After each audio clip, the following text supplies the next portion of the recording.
25 forbidden wilderness survival tricks our grandparents used that kept them alive in the wild.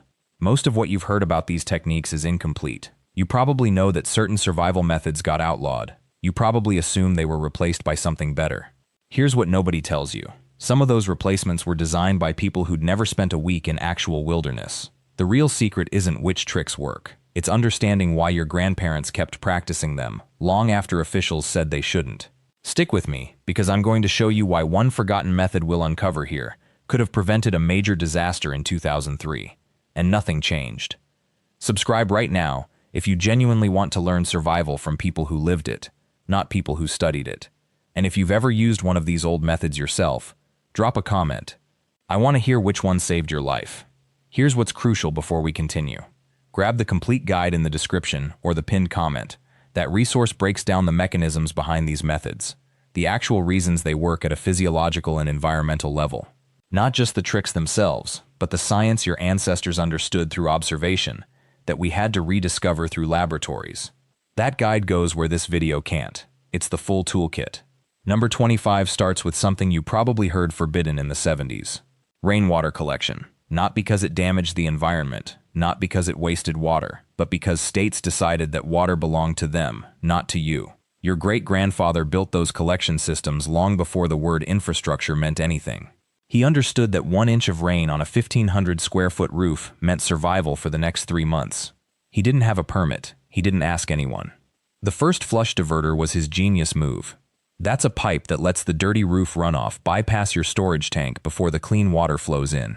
He built his from bent copper. You can build yours from PVC that costs almost nothing. By 1985, Colorado, Utah, and New Mexico had restricted this practice under water rights doctrine. Colorado claimed that harvesting rain somehow violated the water cycle itself. That's not science. That's control disguised as regulation. What changed? Drought. Real, extended drought. Colorado legalized rainwater harvesting in 2016 after watching reservoirs collapse. Utah followed. The restrictions crumbled the moment the state needed what homeowners had always known. A household that captures rain for irrigation cuts outdoor water use by 40% minimum. Some studies show 55%. Your grandfather didn't need a study. He had a dry August and a full cistern. Number 24 speaks to a different fear. Food storage without electricity. No bills, no dependency. Your grandmother built what's called a root cellar, digging 8 feet into a hillside where temperature stays between 35 and 40 degrees Fahrenheit year-round without a single moment of artificial cooling. Carrots, turnips, potatoes, apples, canned preserves. She managed humidity by packing root vegetables in damp sand and hanging dried herbs from joists. Apples got their own corner because they emit ethylene gas, which ripens everything nearby too fast. She understood this through decades of trial and failure and memory. Every farm woman knew it. A properly constructed root cellar maintains produce for 6 to 8 months with zero running costs. Zero. Modern building codes changed all that. Many counties now require permits for any underground structure, even one you dig by hand on your own property. The permit process costs more than the cellar itself. Your grandparents never asked permission to feed their families. Number 23. Cuts directly to seed autonomy. Your grandfather walked the garden every fall with a paper bag and collected seeds from tomatoes, beans, squash, corn. He spread them on newspaper, let them dry for 2 weeks, then stored them in labeled envelopes in a cool, dry place. By the next spring, those seeds grew, and they grew true, identical to the parent plant. That only works with open-pollinated varieties. By 1970, seed companies started replacing open-pollinated varieties with F1 hybrids. Those second-generation seeds don't breed true. They're sterile. You can't replant them. By 1990, regional seed companies were being purchased at a rate of dozens per year. Today, 5 corporations control more than 60% of global seed distribution. That's not market consolidation. That's an intentional architecture of dependency. Number 22 involves foraging, which sounds romantic until you realize it's illegal in many jurisdictions. Picking wild mushrooms, edible plants, berries from public lands required nothing from your ancestors except knowledge.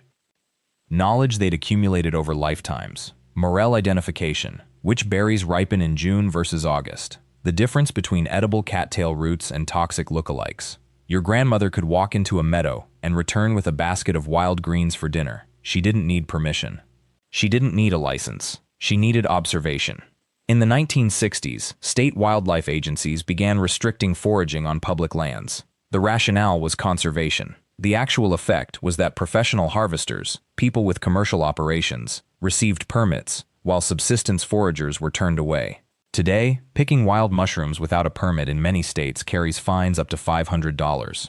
Ironically, mycologists now confirm that light harvesting of mushrooms actually encourages future fruiting. Your great-grandfather understood this intuitively.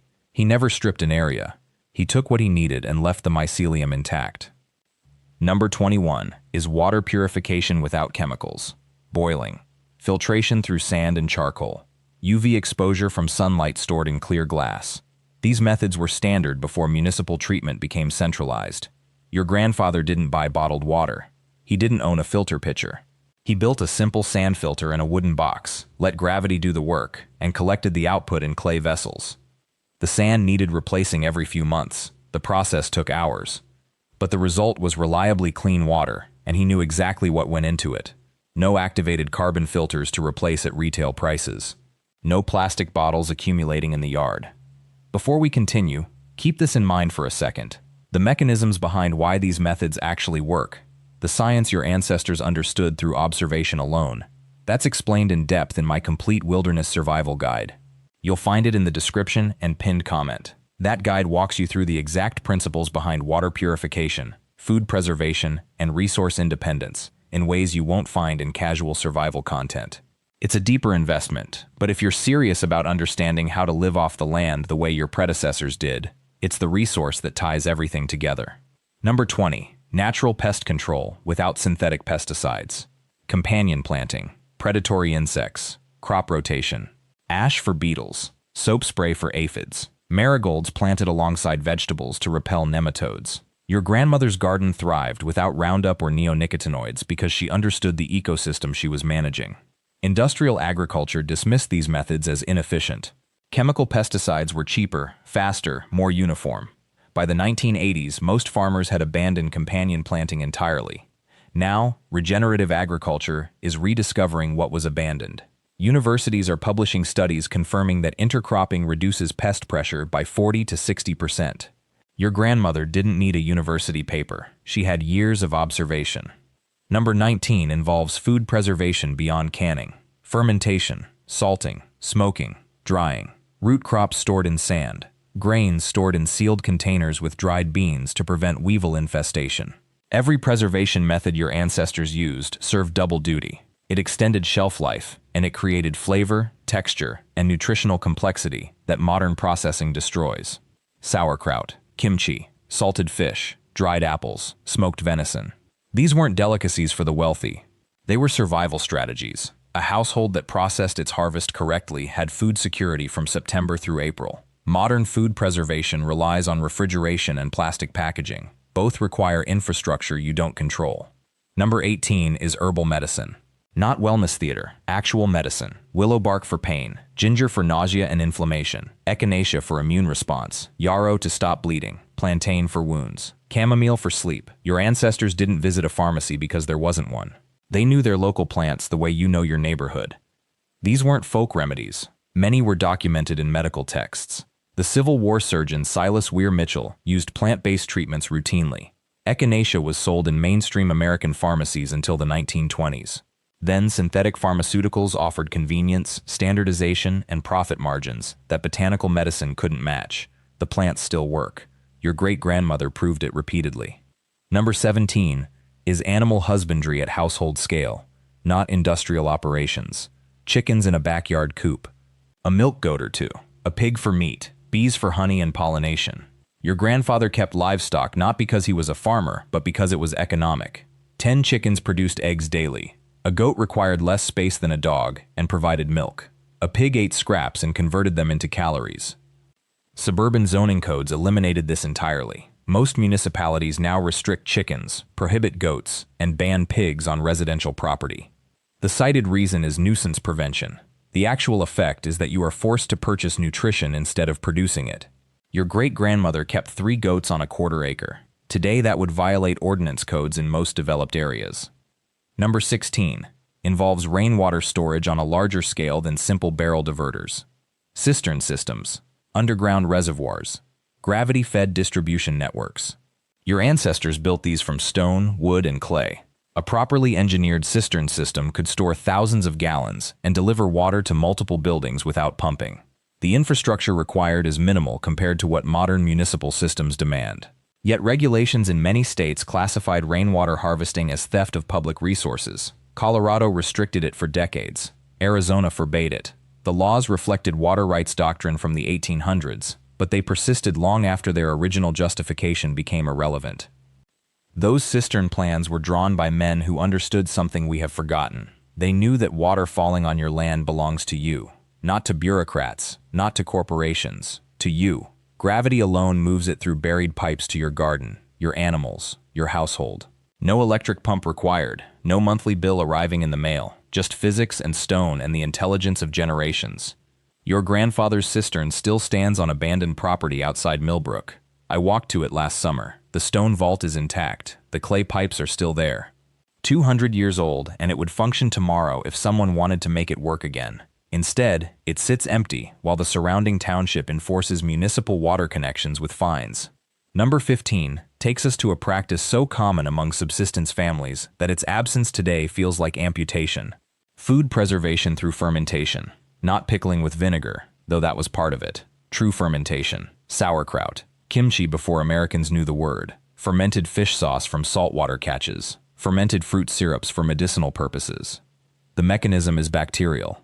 Lactobacillus cultures consume sugars and produce lactic acid, creating an acidic environment hostile to pathogens. The fermented product stays stable for months, sometimes years. Your great-grandmother did not study microbiology. She understood it through observation and experience. Salt and cabbage in a jar. Weight it down. Cloth over the top. Wait. The smell tells you when it is working. Modern food safety regulations now restrict fermented food production in home kitchens, classifying it as a potential biohazard. Commercial fermentation operations must follow strict protocols. That regulation serves a purpose when applied to industrial facilities. Applied to a grandmother making sauerkraut in her cellar, it becomes absurd. Studies published in the Journal of Applied Microbiology confirm that properly fermented vegetables maintain nutritional integrity and probiotic cultures superior to anything you buy in a supermarket. The bacterial balance in traditionally fermented foods promotes digestive health. Your ancestors knew this worked because they ate it and survived winters that killed people in less prepared households. Number 14 connects directly to preservation but approaches it from a different angle entirely. Smoking and curing meat. Your grandfather did not smoke venison or pork because it tasted exceptional, though it did.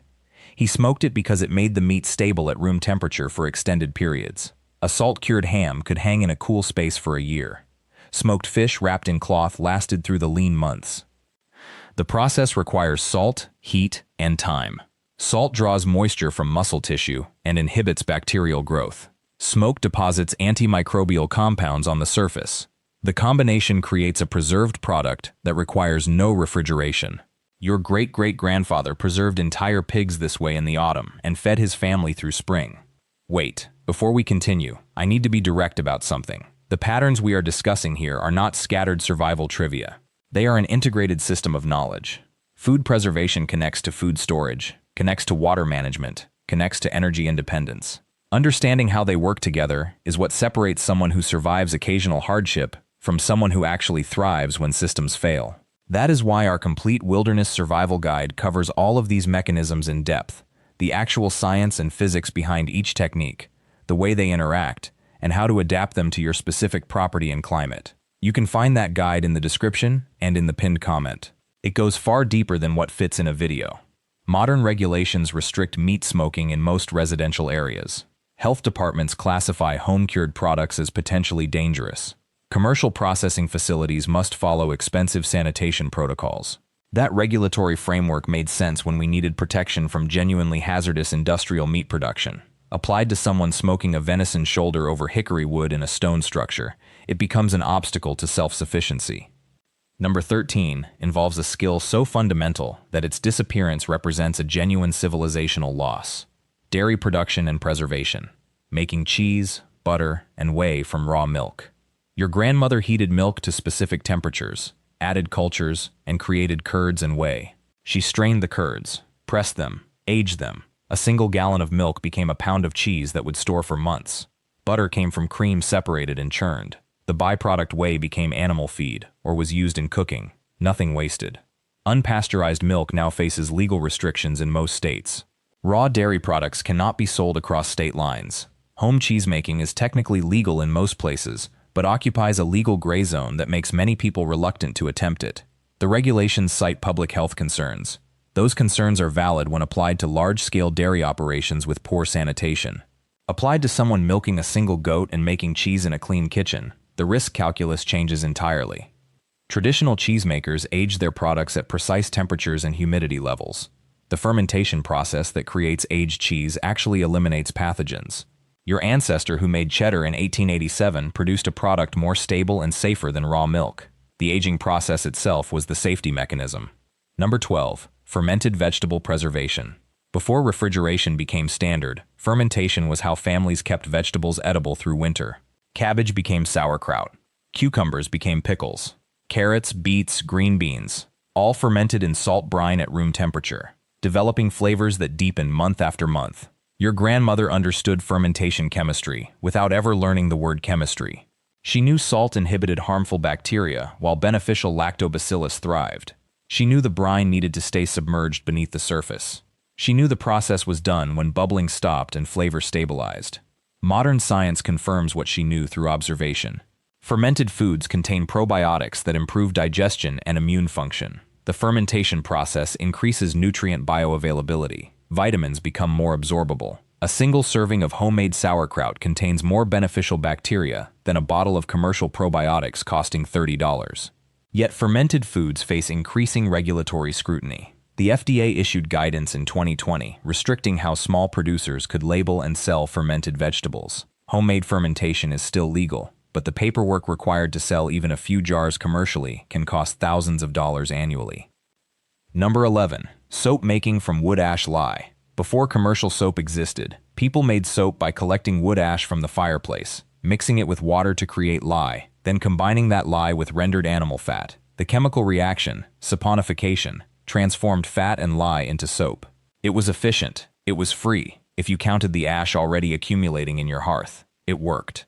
For decades now, commercial lye has been available in powder form. Most people stopped making their own, but the skill hasn't disappeared. Survival instructors still teach it. Homesteaders still practice it. The soap works as well as it ever did. More importantly, understanding lye production means understanding a chemical process that requires no outside infrastructure. You needed fire. You needed fat. Water was everywhere. Your ancestor could make soap in a stone hut with nothing but materials at hand. That knowledge meant self-sufficiency. Wood ash lye is mildly caustic. It requires respect. Burns are possible if you handle it carelessly, but so are burns from commercial cleaning products. The difference is that wood ash lye has been used safely for centuries by ordinary people without formal chemistry training. The risk is not in the substance itself, but in whether you follow basic precautions: gloves, eye protection, ventilation, patience. Before we continue, I need to pause here for a second. This is where the distinction between historical knowledge and modern application becomes crucial. You could watch this video and believe you understand these techniques well enough to practice them. You don't. Not yet. The real depth, the safety margins, the troubleshooting, the variations that work in different climates and different situations, that's in our complete wilderness survival guide available in the description and pinned in the comments below. That guide walks you through the exact procedures, the failure modes, the warning signs that something has gone wrong. It's not free. It costs real money because it took real effort to compile. But if you're serious about actually implementing any of these techniques, not just watching videos about them, that guide is where the actual knowledge lives. Number 10. Animal hide tanning. Your grandfather didn't kill a deer and leave the hide to rot. He removed it carefully, scraped away the flesh and fat, soaked it in a solution made from oak bark or animal brains mixed with water. The tannins in the oak bark, or the oils in the brain matter, transformed the hide from rotting tissue into leather. Then he smoked it. Smoke darkened the leather and preserved it further. Hide tanning took weeks. It required knowledge of which plants contained sufficient tannin. It required understanding that brain matter contained the compounds needed for the smoke tanning method. It required patience through every step. But at the end, a single deer provided clothing, shelter material, bags, wrappings, leather that lasted years. Modern tanning uses chromium salts and industrial chemicals. Those chemicals work faster. They produce more consistent results. They scale to factory production. But they also require industrial infrastructure. Chromium tanning creates toxic waste. It requires wastewater treatment. It cannot be done safely in a home workshop. Vegetable tanning, the oak bark method, can be. It's slower. The results are less uniform. But the environmental impact is near zero. You compost the oak bark. Water runs clean. The leather itself is less allergenic because it contains no chromium residue. Some states now restrict who can sell vegetable tanned leather on a commercial basis, requiring licenses and inspections. Home tanning for personal use remains legal in most jurisdictions. The trend is unmistakable. Techniques that require minimal infrastructure but significant knowledge are increasingly regulated or complicated by permitting requirements. Techniques that require money, infrastructure, and ongoing purchases face no obstacles. Number 7 on this list was classified as a public health hazard in 1968. Today, the CDC quietly acknowledges the method is more effective than what replaced it. That method is fermentation for food preservation. Not just keeping vegetables alive for months. Fermentation actually increases their nutritional density. Lactobacillus, the bacteria driving the process, produces vitamin K2, enhances mineral bioavailability, and creates natural probiotics that commercial yogurt companies now charge premium prices to sell back to you in plastic cups. Your grandmother's crock of sauerkraut sitting on a cool shelf was doing something modern medicine spent 50 years relearning. Cabbage plus salt. Time. That was the entire formula. No heat processing. No canning equipment. No sterile jars. Just weight down the vegetables under their own brine, cover loosely with cloth, and check it daily. After 3 weeks, it was done. Stable, edible for a year. Every culture that survived harsh winters had some version of this. Korean kimchi, German sauerkraut, Russian kvass. Eastern European pickled everything. In 1968, the FDA began pressuring home fermenters toward boiling, canning, and heat processing. The reasoning was simple. You cannot control fermentation temperature and duration with perfect uniformity. What if someone did it wrong? What if it spoiled? What if bacteria grew that shouldn't? The logic sounds reasonable until you realize that humans had been fermenting food for roughly 4,000 years without these protocols, and yet somehow we survived. The CDC's 2015 review of fermentation safety found something unexpected. Wild fermentation, the uncontrolled kind your grandmother did, is actually safer than modern canning in one critical way. The acids produced by lactobacillus naturally inhibit pathogenic bacteria. Botulism, the primary concern with home canning, cannot grow in fermented vegetables because the pH drops below 3.6. It's self-regulating. Chemistry does the work. You cannot mess it up through normal variation. You would have to actively poison the batch to make it dangerous. But fermentation requires patience. Weeks, months, no immediate gratification, no shelf-stable guarantee like a heat-processed jar. So the regulatory shift made sense from a commercial perspective. Canned goods require specialized equipment, mason jars with 2-part lids, pressure canners, canning salt, vinegar. Most families now buy all of that instead of maintaining a crock. The FDA didn't ban fermentation outright. It just made the alternative so much easier that fermentation seemed primitive by comparison. Wait, before we continue, I need you to understand something crucial about the pattern we're tracking here. Every single restriction we've covered so far follows the same playbook. A traditional skill that requires knowledge but minimal equipment gets labeled unsafe. The safer, more scalable industrial alternative gets positioned as modern progress. The regulatory framework quietly shifts to require the expensive version. This isn't accidental. And here's what separates casual observation from actual understanding: the mechanisms, the signals, the specific economic incentives driving each decision. That's exactly what the detailed guide on this topic covers. You'll find it linked in the description and pinned in the comments. It walks through the actual lobbying records, the corporate interests, the deliberate regulatory choices that erase these skills from American memory. It's deep, it's documented, and frankly, once you see the pattern, you cannot unsee it. Number 6 on this list is water purification by boiling, combined with slow sand filtration. Your great-grandfather did not understand germ theory. He understood something simpler. Water from the well tasted better and made fewer people sick if you let it sit in a barrel for a few days before drinking it. Modern microbiology now explains why. Suspended particles settle. Many pathogens die in sunlight. Beneficial bacteria colonize the sand layers and outcompete harmful ones. Slow sand filtration, just layers of sand, gravel, and larger stone, can reduce bacterial load by up to 99% without chemicals. Add boiling for the remaining 1%. The combined method works. Medieval cities used sand filters. Victorian England standardized them. They predate modern municipal water treatment by centuries. Today, most municipalities treat water with chlorine and fluoride. The treatment is centralized. It requires industrial plants. It requires constant chemical supply chains. It produces measurable results in laboratory conditions. And because it's centralized, if the system fails, everyone's water fails. If the chemicals stop arriving, treatment stops.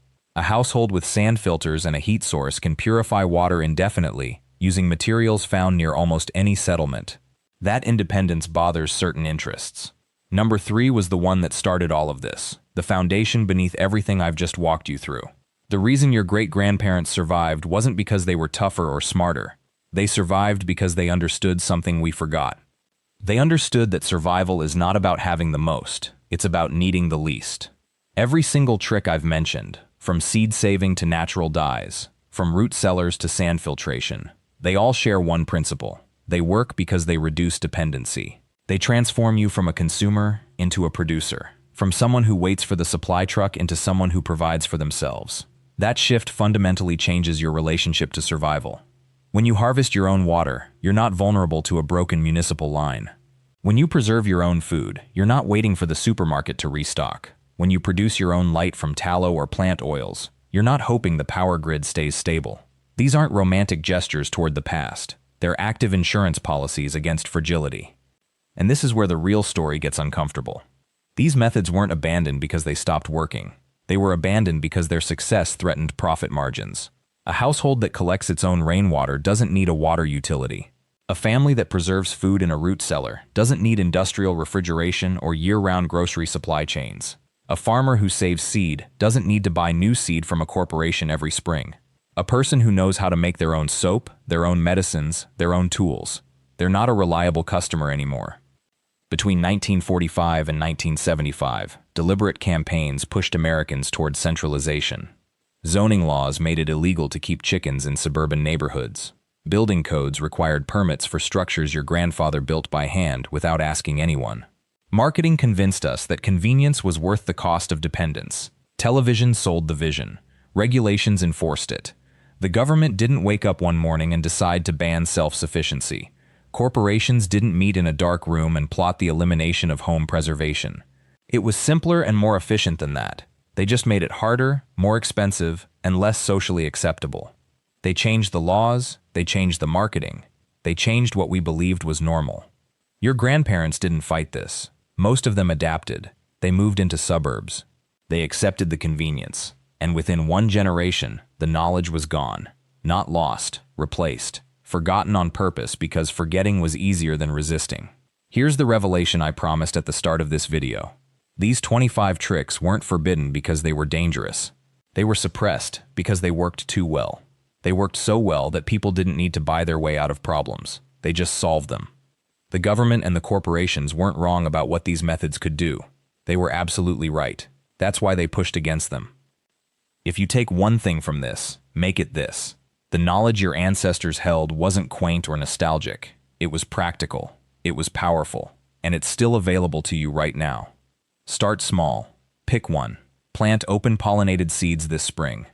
Build a rain barrel. Make soap from rendered fat and wood ash. Learn to identify the plants that already grow where you live. Preserve something. Build something. Make something with your hands that you previously bought. The skills don't require special equipment or years of training. They require attention and repetition. They require patience. The same patience your grandparents had because they didn't have a choice, and you still have that same capacity inside you. You've made it this far, and I genuinely appreciate that.